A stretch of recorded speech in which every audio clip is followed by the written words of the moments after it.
Hello दोस्तों, नमस्कार। Welcome to चेतन पाठशाला।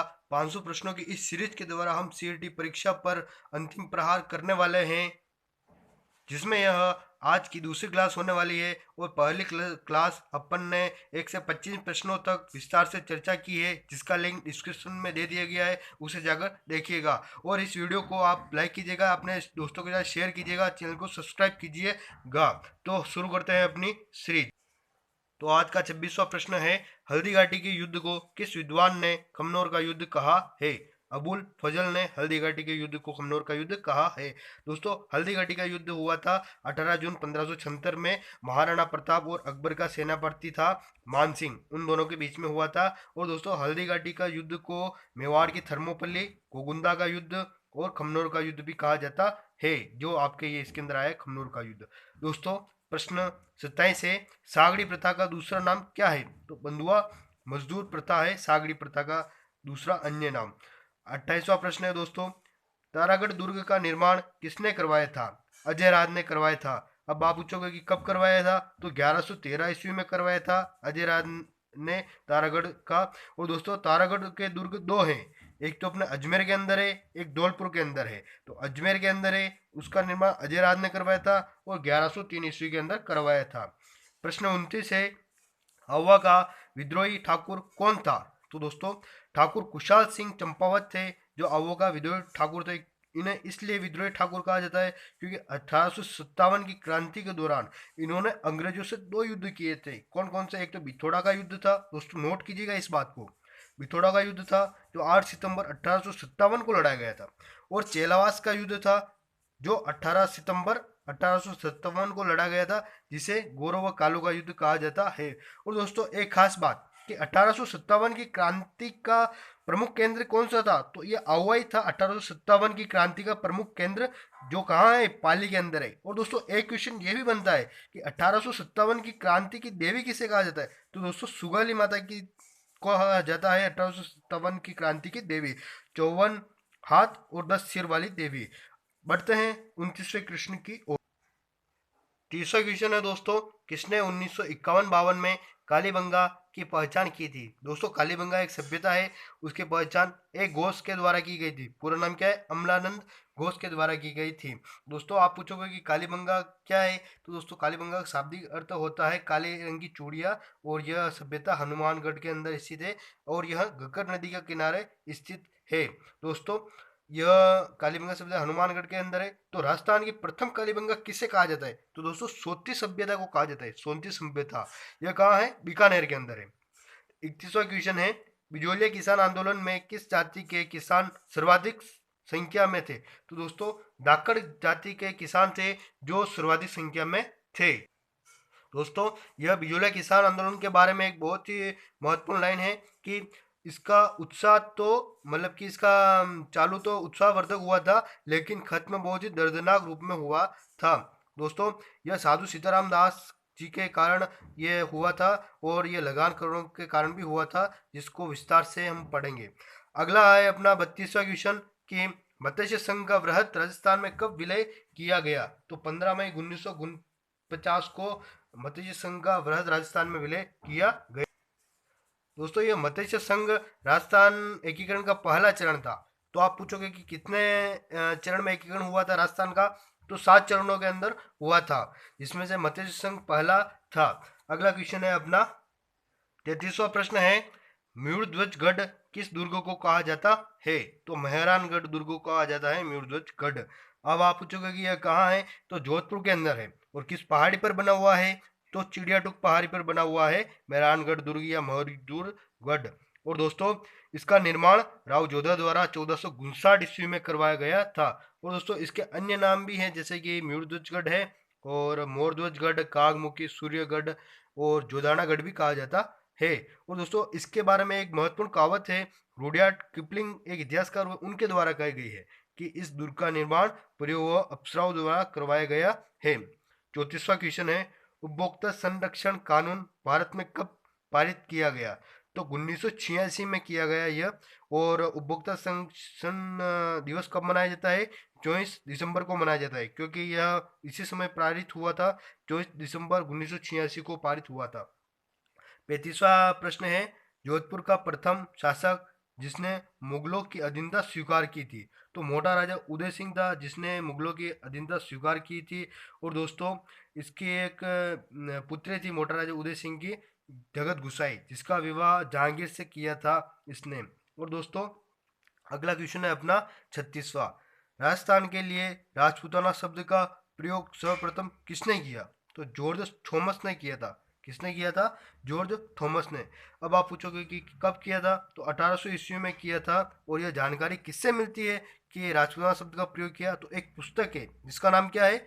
The military and memorials of George Thomas, जो विलियम फ्रैंकलिन थे एक लेखक, उनके द्वारा लिखित गई है। और दोस्तों आगे क्वेश्चन की बात करते हैं अपन। 37वां प्रश्न है अपना, वह कछुआ वंशी शासक कौन थे जिसके समय बिहारी ने सतसई व राम कवि ने जयसिंह चरित्र ग्रंथ की रचना की? तो सवाई जयसिंह थे, उसके समय अपने ये बिहारी ने सतसई की रचना की जिसके अंदर 713 दोहे थे, और राम कवि ने जयसिंह चरित्र की रचना की। 38वां क्वेश्चन है, वेली कृष्ण रुक्मणी कृति पर चित्र किस शैली के अंतर्गत बने हैं? तो दोस्तों यह मारवाड़ शैली के अंतर्गत बने हैं।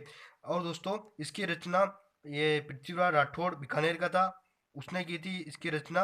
और दोस्तों अगला क्वेश्चन है अपना प्रश्न 39, ख्वाजा साहब गरीब नवाज की दरगाह कहाँ स्थित है? तो अजमेर के अंदर स्थित। दोस्तों ये बहुत इंपॉर्टेंट क्वेश्चन है कि ख्वाजा गरीब नवाज की दरगाह कहाँ स्थित है?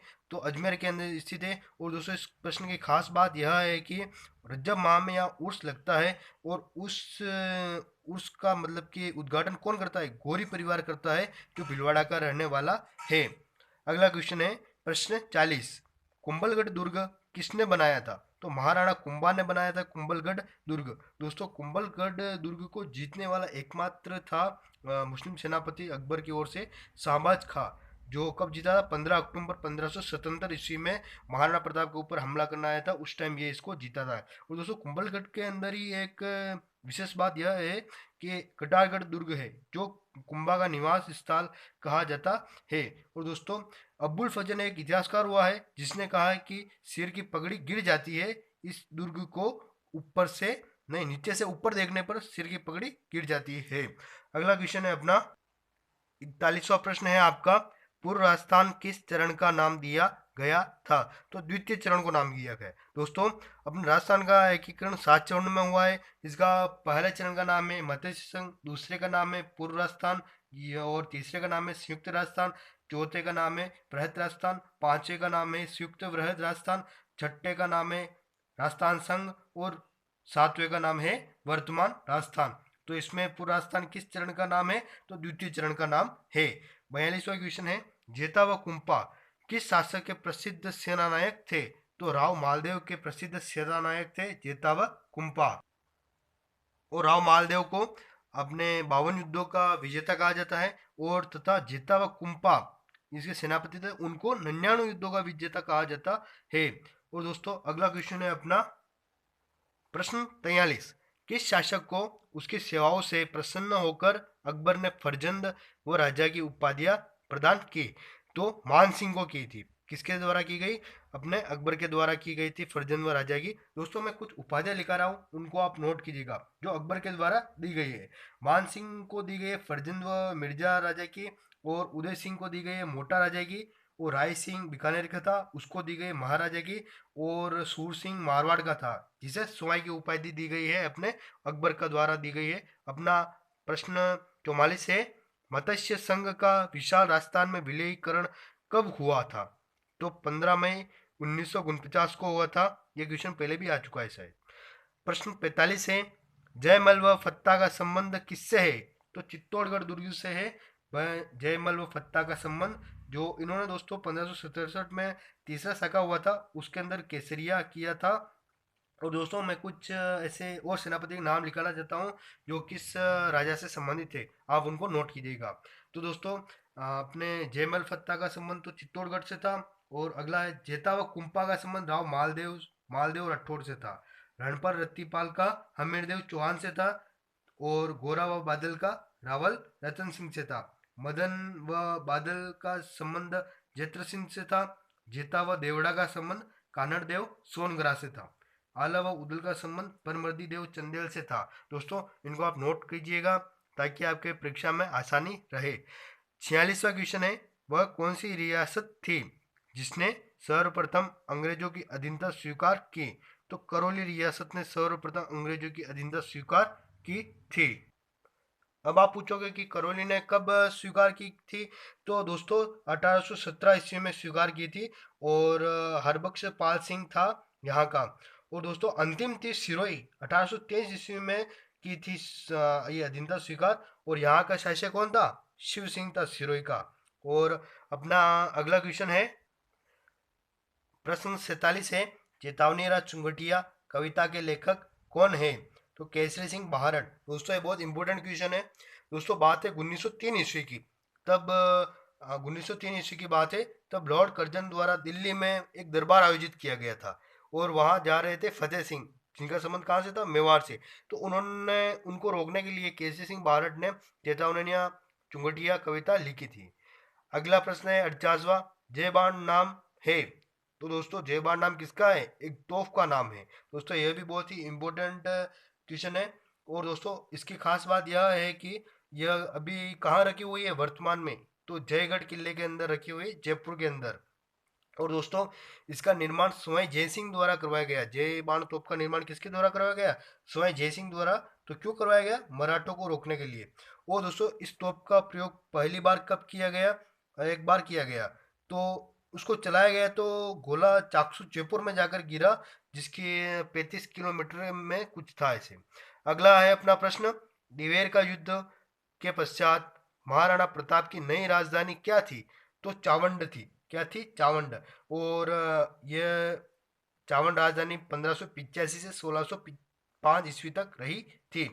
और दोस्तों अगला क्वेश्चन है अपना 50वां, आज का अंतिम क्वेश्चन, चंपारण की संधि, चंपारण या चंपानेर भी कह सकते हैं इसको, किसके मध्य हुई? तो मालवा और गुजरात के सुल्तानों के मध्य हुई थी। किसके मध्य हुई थी? मालवा व सुल्तानों के मध्य हुई थी, गुजरात के। दोस्तों यहाँ पे अपने गुजरात का तो ये था कुतुबुद्दीन और मालवा का था महमूद खिलजी। और दोस्तों चंपानेर की संधि 1956 ईस्वी के अंदर हुई थी। कब हुई थी? 1956 ईस्वी के अंदर। अब आप पूछोगे कि क्यों हुई थी? तो दोस्तों ये मालवा और गुजरात के सुल्तान मिलकर महाराणा कुंभा के ऊपर आक्रमण करने वाले थे, इसलिए ये संधि की थी कि अपन दोनों मिलकर महाराणा कुंभा को मारेंगे और उसका सारा राजस्व हथिया लेंगे। लेकिन महाराणा कुंभा तो महाराणा कुंभा थे, उन्होंने इस संधि को विफल कर दिया। ठीक है दोस्तों, अगले वीडियो में मिलते हैं अपन 51वें क्वेश्चन से। वीडियो को लाइक कीजिएगा, चैनल को सब्सक्राइब कीजिएगा, अपने दोस्तों के साथ शेयर कीजिएगा।